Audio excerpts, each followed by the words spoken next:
Drunk on Broad. I'm back. Travis from Losing Sucks. Another season of fantasy football is upon us.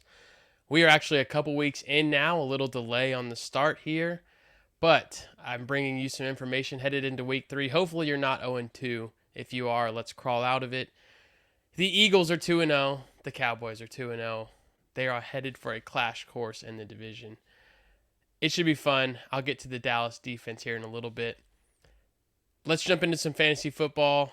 It's been brutal on the injury front so far, especially this week with Nick Chubb.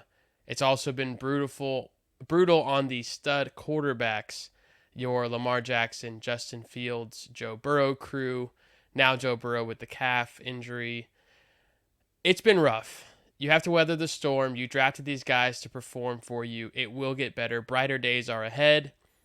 But yeah, they've struggled out of the gate. You've probably lost some matchups if you went heavy on Lamar, Fields, and Burrow. Time to turn it around. Let's bring him some good luck headed into week 3. Moving on, the Rams offense is much better than we ever thought it was going to be this year after what we saw last year. I know they didn't have Stafford for a lot of last year. So, I don't know. There wasn't a whole lot to really go off of what to expect from them right now. Big surprises for them, though. Puka Nacua has become the name in fantasy football. I hope that you were able to get a share off waivers in some of your leagues. I think he continues to do this, at least until Cooper Kupp comes back. Maybe even when Cooper Kupp is there, drawing attention. We could see a Robert Woods. I know it's cliche, but we could see a 15 to 20 weekly ranking for Puka the rest of the way. Tutu Atwell has been balling out as well. Kyron Williams, Stafford. Now with the Akers gone, these two guys are very solid weekly plays until further notice. Again, we'll see what happens when Cooper Kupp comes back, but I don't think it's going to hurt these weapons too much. I think it helps the offense in general to have an elite player step back in. Maybe it hurts Atwell and Puka's targets, but these are guys that can find openings, and Stafford is on fire right now. So the mid-round running backs are balling through 2 weeks. Brian Robinson with a running back 1 overall week last week. Did not see that coming. David Montgomery has been really solid, although banged up now, probably will miss a week or two. DeAndre Swift, obviously as recent as last week, but man, they have something that could create a monster in that backfield. I think DeAndre Swift showed that should be his role.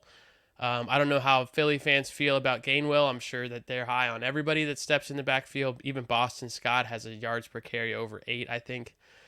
But it should be Swift who gets the 15 to 20 touch loads when they lean on the run, which they should because nobody can stop that run. Rachaad White, on and on. These mid-level running backs are starting to catch fire, starting to have real value. It's looking like the elite wide receivers other than Christian McCaffrey. I think that was the play. For the most part, what we've seen is the elite guys. Jamar Chase, he'll come around, but Jefferson, CeeDee Lamb, Diggs, Devontae Adams, these guys are delivering at a high level. So they're showing that they were worth those picks. Looking ahead to week 3 now, let's get into some quick stardom situms and then wrap this sucker up. All Vikings weapons are on the stardom list. The Chargers defense has been horrific at stopping literally anything so far this year. Kirk and the 4 sons is what I'm calling them right now. Jefferson, Hawkinson, Addison, Madison. Get them all in there with confidence. Don't hesitate on Alexander Madison. I think he has a big week 3 bounce back. Addison's got a touchdown in both. Hawkinson's looking like he's going to challenge Kelsey for tight end 1 overall. George Pickens, pleasant surprise on Monday night. I have not been a Pickens believer, but with no Deontay Johnson and a subpar Najee so far, Pickens is getting the targets now, and it only takes one play to make a day for George Pickens owners. If he's getting 8 to 10 targets, you get 2, maybe 3 of those plays. He's a very valuable asset right now. Sam Laporta looks like the real deal. I wish I had more dynasty shares of him. 11 targets through 2 weeks for a rookie is really nice, and I think we see him make that jump into the top 5 tight end group. If I had to pick between Laporta and Goddard right now, I would go with Laporta. It happens quick. He could fall from grace, but right now he looks like a very involved part of that offense, and he looks like he's been there for 3 years. So before he has the 75-yard touchdown or 2-touchdown game, it's worth throwing out an offer. If you don't have one of Kelsey, Andrews, Hawkinson, I would be pivoting to Laporta, maybe Dalton Kincaid. These young guys are really going to start to come on. A couple of backup running backs I think have really nice days in week 3, especially for those that lost Saquon Barkley, Nick Chubb, David Montgomery. We're going to go with Josh Kelly. Eckler is still not practicing. Even if he plays, I think Kelly gets at least half of the workload. Jaylen Warren, Najee Harris sucks. Jaylen Warren has pop. Let's get him in there as a flex. Gus Edwards now with Justice Hill likely to miss week 3 with turf toe. Gus Edwards becomes a very interesting play. He is definitely flex worthy, maybe even RB2 worthy against I believe the Colts.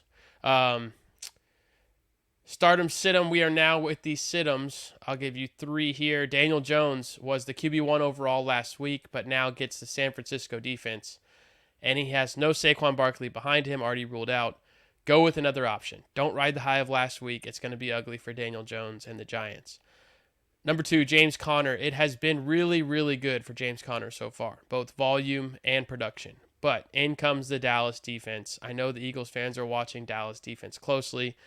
They will be all over James Conner this week. If I have Conner, I am selling him now as high as I possibly can, with fear that he can't keep this production up, especially with what his value is going to do after the Dallas game. So if you have Conner, look to sell for an equal lateral move. Maybe you need a receiver. Maybe you turn him into Rachaad White and something small. But James Conner, I think, is going to start to slow it down. Bears running backs, I think this is a Justin Fields rushing frenzy this week. This is going to hurt the running backs big time. It's just a gut call based on what we've seen. I've seen a lot of reports, interviews, Justin Fields saying, we're kind of throwing out the game plan. I'm going to be me. I'm going to run. I'm going to do what I do. That hurts Chicago running backs quite a bit. So I would pivot away from your Herberts, Roschon Johnsons, if possible. Some buy low candidates now. Justin Fields, we just mentioned him. He's a buy low for me. We just saw his floor. Apparently, he's played the worst 2 games of any quarterback in the history of the league. I think this is overblown. I don't think Justin Fields is going to be what we've seen the first 2 weeks. I really think he starts to flip a switch like he did last year. From week 5 on last year, he was a top 5 quarterback. So Justin Fields, buy low now. Josh Jacobs has been really quiet out of the gate, but the volume is there. Like Connor for Jacobs is somebody you could do. Joe Mixon, DK Metcalf, Jalen Waddle, DJ Moore. Those are guys that have been quiet that I think start to really get going here. Buy low while you can. Once again, I'm Travis over at Losing Sucks on Twitter. Our website is losingsucksfantasy.com. We have a show Wednesday nights, and then Thursday nights now we do immediately post-game after the Thursday night game for a 30-minute quick show. Come say hi. Come ask us questions. If you have tough trade questions, we love those. We'll help you figure out how to get the trade done and start sit questions every week. Appreciate the time. Good luck. Go Birds.